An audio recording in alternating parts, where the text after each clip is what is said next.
যাই হোক তাকেও ভালোবাসতে হবে না? হ্যাঁ, এটা মাথায় রাখবেন। বাবেরা, নওজওয়ানেরা, তরুণেরা, যার গর্ব তার কাছে, যার উৎসাহ তার কাছে, কিন্তু মানুষ হিসাবে একে অপরকে সহযোগিতা করতে হবে। কিয়ামতের দিন আল্লাহ একটা যুবককে উঠাবে, এ আমার বান্দারে, আর আমাকে হিসাবটা দে। বান্দা ওই সময় বলতে লাগবে, আল্লাহ পাক আপনি আমাকে হিসাব নেবেন না, আপনি আমাকে গোপনে গোপনে জাহান্নামে দিয়ে দিন। আল্লাহ পাক বলতে লাগবে, বান্দারে লা তাকনাতু মির রাহমাতিল্লাহ, আমার রহমত থেকে নিরাশ হয়ে যাস না বান্দা। বান্দা তুই আমাকে হিসাবটা দে, বান্দা কি করেছি আমাকে দে। আল্লাহ পাক কুদরতি ভাবে বান্দার হিসাব দেখতে লাগবে। দেখতে দেখতে দেখা যাবে বান্দা শুধু পাপ অন্যায় অত্যাচার করেছে, কিন্তু একটা ভালো কাজ বান্দা আর পাওয়া গেছে। ওই ভালো কাজটা দেখে আল্লাহ পাক খুশি হয়ে যাবে।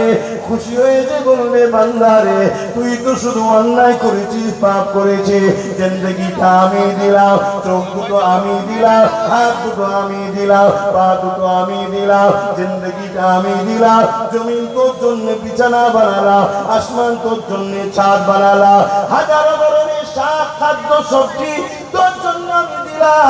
আমার বান্দারে সব আমি করলাম, আর আমার নাফরমানি করে জিন্দেগিটা কাটিয়ে দিলি।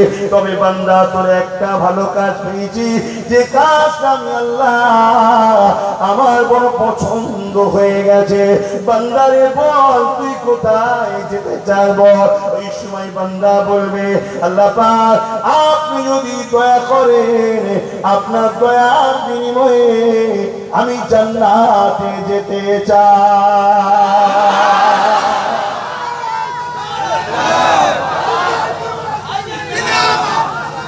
সময় কম ভাই, আল্লাহর নামে তাকবীর দিচ্ছ, বাধা দেওয়াটা উচিত নয়।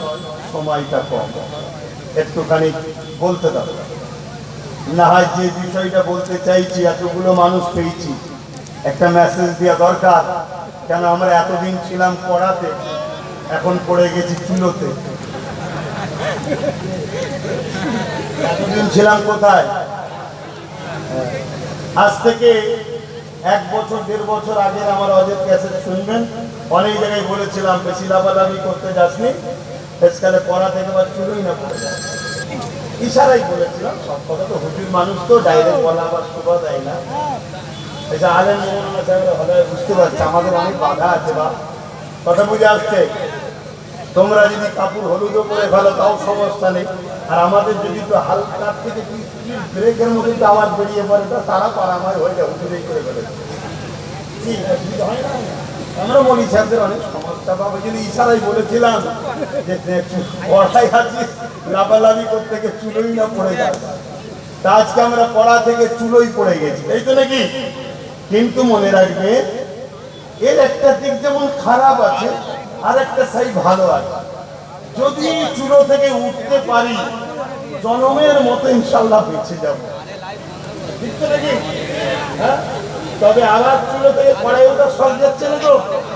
কেন এখন অনেক পড়া দেখবেন, ঘুরবেন পাড়ায় পাড়ায়, আমার পড়াই আমার পড়াই না, কারো পড়াতে যাবেন না, নিজের তৈরি করুন নিজের। অনেক হয়েছে 79 বছর ধরে, একে আব্বা যান, ওকে নানা যান, ওকে নানি যান, ওকে ফুপু যান, অনেক বলেছেন। আর নয়, পরে বুঝার পাওয়া যাবে না, বুঝতে পেরেছেন নাকি? হ্যাঁ, যা থাকে নিজের থাক। আর আলহামদুলিল্লাহ নবী পাক জানিয়েছেন, কুরাইশের নেতৃত্ব মানো। আজ কুরাইশ বংশের ছেলেই তো রাজনীতিরও নেতৃত্ব দিচ্ছে। এতদিন ছিল না, আলাদা কথা। পানি না থাকলে নাচারের তায়াম্মুম চলে, কিন্তু পানি থাকার পর আর তায়াম্মুম চলবে? এখন যখন কুরাইশ নেতৃত্ব দিচ্ছে, অন্যদিকে তার করা যাবে না। কিন্তু এই সুযোগে অনেক লোক আবার পাড়ায় বেরিয়েছে, হকারি টাইপের পড়ালে ঘুরছে।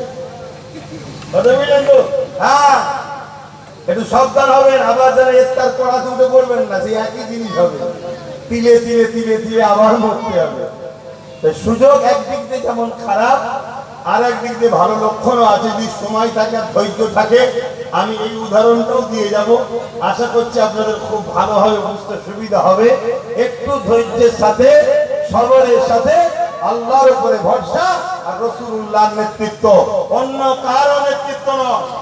আমরা কোন পীরের নেতৃত্ব মানি না, আমরা কোন মুফতি মাওলানার নেতৃত্ব মানি না। মুফতি মাওলানা পীর যদি আমাকে নবীর রাস্তা দেখায়, তার জুতোকে মাথায় রাখবে। কথা মাথায় ঢুকছে? হ্যাঁ, তুমি মুফতি সাহেব নবী চিনাও আমাকে, তুমি মাওলানা সাহেব তুমি নবী চিনাও, তুমি হুজুর নবী চিনাও, তাহলে তোমার জুতো মাথায় রাখবো। তোমার যেন করতে চেও না, আমাদেরকে রাসূলুল্লাহ করো।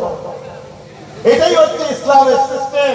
যদি আজকে সবাই নবীর দিকে তাকাতাম, তাহলে সিলসিলা লড়াই হতো না। দেওবন্দি, ফুরফুরা, বেরেলি, তাবলীগ, এই ঝগড়া আমাদের হতো না। যে সবাই নবী চিনাতাম। এখানে নবী না চিনিয়ে আমি চিনাচ্ছি, আসো আমি আছি, আমি আমার কাছে, এটাই হয়ে গেছে সমস্যা।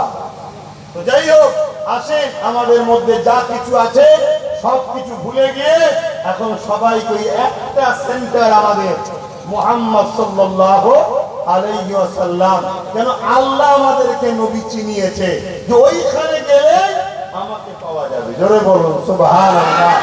আমি কি কথা বলছি অন্যদিকে চলে যাচ্ছি, কি কথা বলতে গিয়ে এদিকে গেলাম।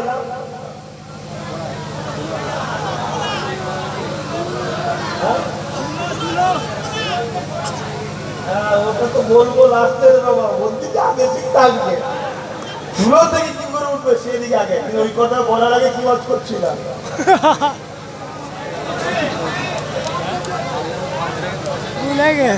জান্নাতে যুবকটা যাবার সব করছে, কি ওয়াজ শুনছে? কোন টেনশনে আছে? শুভেন্দুর টেনশনে? এতদিন দিদির টেনশন ছিল না? দিদি তো আপনাদের আপন হয়, কি আপন হয় না? হ্যাঁ, খুব করে বললে হবে? হ্যাঁ, 91% মুসলমান এবারও ভোট দিয়েছে। 91, 86টা এমএলএ পেয়েছে। কথা বুঝলেন? মুড়ি মুরগির মতো সব 8 আনা 4 আনা করে ভাগ করা হয়। তুই কিছু নে, আমি কিছু নেই, তুই কিছু নেই। কথা শুনছেন তো? কত কালকেই যারা বলতো মমতা আমাদের মা হয়, আমাদের আইডল হয়, হ্যান হয়, কান হয়, সে এখন দেখছি মমতাকে গাল দিচ্ছে, মানে শুভেন্দুর হাত থেকে বাঁচার জন্য। সব চিটিংবাজ কোয়ালিটি। কথা বুঝলেন? এরা যদি এত রাতারাতি পাল্টে দিতে পারে, আর এর পেছনে যদি আগামী দিন থাকেন, তাহলে আবার পাল্টে মারবে। হ্যাঁ, আমি মমতার পক্ষে নয়, কিন্তু হাকিকতটা বলছি। যে মমতা এদেরকে এত কিছু জায়গা দিল, হাত দিল, কি পজিশন দিল, হাত দিল, মমতার নিয়ে কত এরা কম দিয়েছে, দিদি এই ওই হ্যান, শুধু সরকারটা চেঞ্জ হয়েছে, অমনি তারা আবার মমতার বিরুদ্ধে বলছে না। বলে যারা এত তাড়াতাড়ি রং পাল্টাতে পারে, এদেরকে দেখে তো গিরগিটিও লজ্জা করছে। কোন কোয়ালিটি কি? এদের উপরে যদি নতুন করে ভরসা করে, তাহলে সমস্যা আছে না? না, শুধুমাত্র এই টিমটাকে তৈরি করে বাঁচিয়ে রাখা হচ্ছে এই মুসলিম খদ্দের গুলোকে ধরবে বলে। কেন শুভেন্দু জানে মুসলিম খদ্দের তো আমাদের দিকে কেন আমরা খেটে ঘ করে দিয়েছি। তবে আমি মনে করি 2 মাস রাজত্বে বসেছে, যদি সেইভাবে আদর্শ তৈরি করে, সংবিধান অনুযায়ী তৈরি করে, মানা না